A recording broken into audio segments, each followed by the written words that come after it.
Hello दोस्तों, स्वागत है आप सबका जीएस विथ लेंस पर।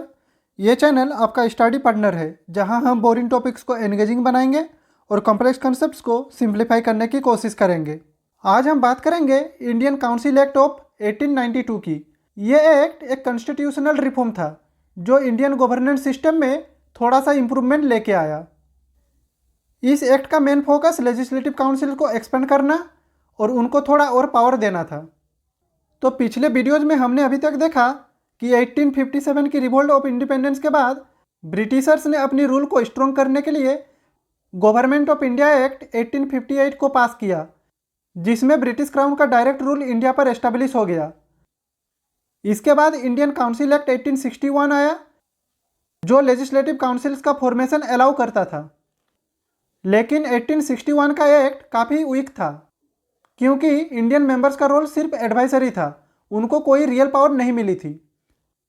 डिबेट्स या डिस्कशन अलाउड नहीं था, बस वाइसरॉय की पॉलिसीज पर उनको सजेशन देने की परमिशन थी। उस समय हमारे देश में 1885 में इंडियन नेशनल कांग्रेस का फॉर्मेशन हुआ, जो ब्रिटिश गवर्नमेंट से पॉलिटिकल रिप्रेजेंटेशन मांग रहा था। मॉडरेट लीडर्स जैसे दादा भाई नौरोजी, सुरेंद्रनाथ बनर्जी और गोपाल कृष्ण गोखले ने यह डिमांड किया कि इंडियंस को गवर्नमेंट में ज़्यादा पार्टिसिपेशन मिलना चाहिए। इसी पॉलिटिकल प्रेशर की वजह से ब्रिटिशर्स ने इंडियन काउंसिल एक्ट ऑफ 1892 को पास किया। इस वीडियो में हम इस एक्ट के हर एक प्रोविजन को देखेंगे, तो चलिए शुरू करते हैं।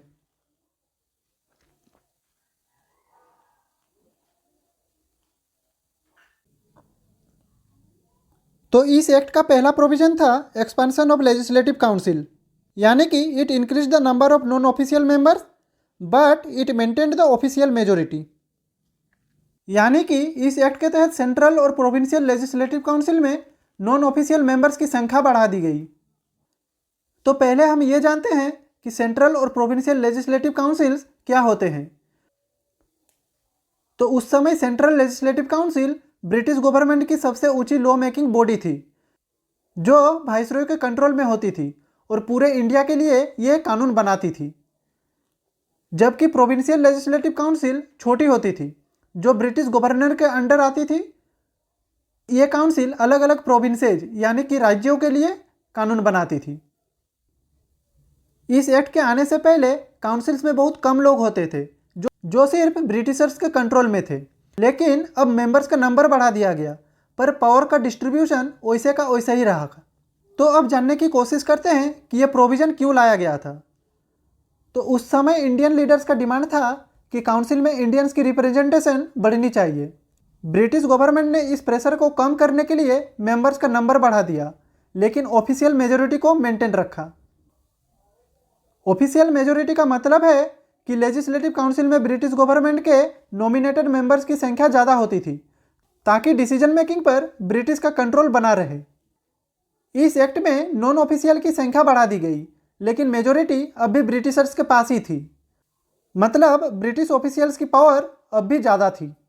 अब हम देखेंगे इस एक्ट का नेक्स्ट प्रोविजन को।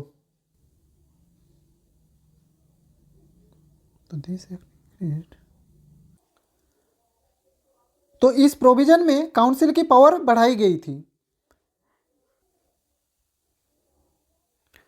Power to discuss budget and right to ask question to the executive. तो इस एक्ट में लेजिस्लेटिव काउंसिल को नए अधिकार दिए गए। अब वो बजट डिस्कस कर सकते थे और एग्जीक्यूटिव से क्वेश्चन पूछ सकते थे। एग्जीक्यूटिव का मतलब होता है जो कानून को इम्प्लीमेंट करता है। और जैसे कि आज के दौर में आईएएस ऑफिसर्स और स्टेट लेवल पे बीडीओ ऑफिसर्स, ये सब होते हैं एग्जीक्यूटिव ऑफिसर्स। और जो कानून बनाते हैं उसे कहा जाता है लेजिस्लेटिव ऑफिसर्स, जैसे कि हमारे देश में एमपी और एमएलए। तो अब हम समझेंगे कि यह प्रोविज़न क्यों ज़रूरी था। तो इस एक्ट के आने से पहले इंडियंस बजट पर कोई भी बात नहीं कर सकते थे, सिर्फ ब्रिटिश ऑफिसर्स डिसाइड करते थे। लेकिन अब बजट डिस्कशन का पावर देने से इंडियंस अपनी इकोनॉमी और टैक्स सिस्टम पर क्वेश्चन पूछ सकते थे। लेकिन यहाँ पर यह याद रखिएगा कि कोई वोटिंग पावर नहीं दी गई थी, सिर्फ डिस्कशन अलाउड था। तो चलिए अब देखते हैं इस एक्ट के नेक्स्ट प्रोविजन को।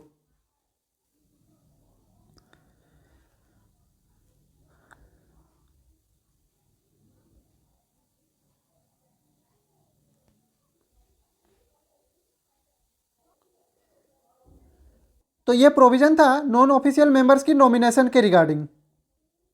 तो in the central legislative council non official members were nominated by the viceroy based on the recommendation from provincial legislative council and Bengal chamber of commerce. तो in provincial legislative councils non official members were nominated by governors based on the recommendation from district board, municipalities, universities, trade association, zamindar and chambers.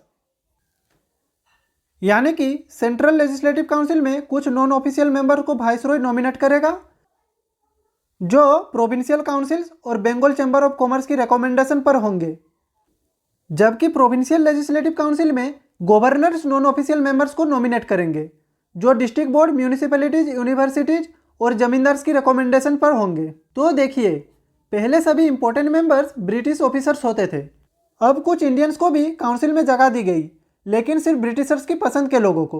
ये real elections नहीं थे, सिर्फ एक ऐसा system था जिसमें Britishers अपनी मर्जी से लोग चुनते थे। तो अब सवाल आता है कि ये प्रोविज़न क्यों लाया गया। तो इंडियन नेशनल कांग्रेस का ये डिमांड था कि इंडियंस को भी अपनी गवर्नमेंट में ज़्यादा पार्टिसिपेशन मिलनी चाहिए। ब्रिटिशर्स ने डायरेक्ट इलेक्शन देने की बजाय नॉमिनेशन सिस्टम लाया ताकि पावर उनके हाथ में ही रहे। तो चलिए अब जाते हैं इस एक्ट के नेक्स्ट प्रोविजन पे।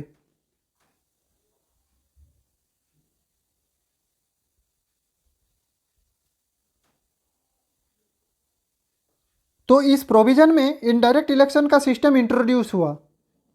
तो limited and indirect provision for election was used for filling some non official seats and the term election was not used, instead described as nomination. तो इस एक्ट में पहली बार इनडायरेक्ट इलेक्शन का concept introduce किया गया, जिसमें नॉन ऑफिशियल मेंबर्स का नॉमिनेशन एक इलेक्शन जैसा प्रोसेस था।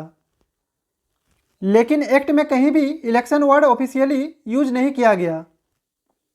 तो चलिए पहले थोड़ा प्रोसेस ऑफ इनडायरेक्ट इलेक्शन को समझते हैं। इस प्रोसेस में इंडियंस को वोट देने का अधिकार नहीं था। District board, municipality, university, trade association और जमींदार कुछ लोगों के नाम रेकमेंड करते थे। प्रोविंशियल काउंसिल्स के मेंबर्स को गवर्नर्स नॉमिनेट करते थे, जबकि सेंट्रल काउंसिल के मेंबर्स को वाइसरॉय नॉमिनेट करते थे और फाइनल सिलेक्शन ब्रिटिश ऑफिसर्स के हाथ में था। तो चलिए अब जानते हैं ये इस प्रोविज़न को क्यों लाया गया था। तो उस समय इंडियन नेशनल कांग्रेस की फॉर्मेशन हो चुकी थी और हमारे इंडियन लीडर्स डायरेक्ट इलेक्शंस चाहते थे, पर ब्रिटिशर्स ने पावर मेंटेन रखने के लिए इनडायरेक्ट प्रोसेस इंट्रोड्यूस किया। ये एक छोटा सा स्टेप था डेमोक्रेसी की तरफ, पर अभी भी रियल पावर ब्रिटिशर्स के पास ही थी। तो आज हम लोगों ने देखा इंडियन काउंसिल एक्ट ऑफ 1892।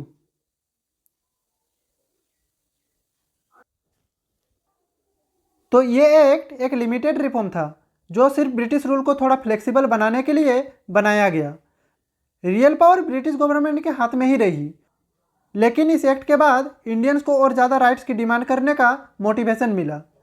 इस एक्ट का सबसे बड़ा इम्पैक्ट ये था कि इलेक्शन का एक छोटा कॉन्सेप्ट इंट्रोड्यूस हो गया जो फ्यूचर रिफॉर्म्स की फाउंडेशन बना। ये एक्ट सिर्फ एक कंप्रोमाइज़ था जो इंडियंस को सेटिस्फाई करने के लिए इंट्रोड्यूस किया गया था। तो आज के लिए बस इतना ही। मिलते हैं अगले वीडियो में एक नए टॉपिक के साथ। तब तक के लिए खुश रहिए, स्वस्थ रहिए। जय हिंद, वंदे मातरम।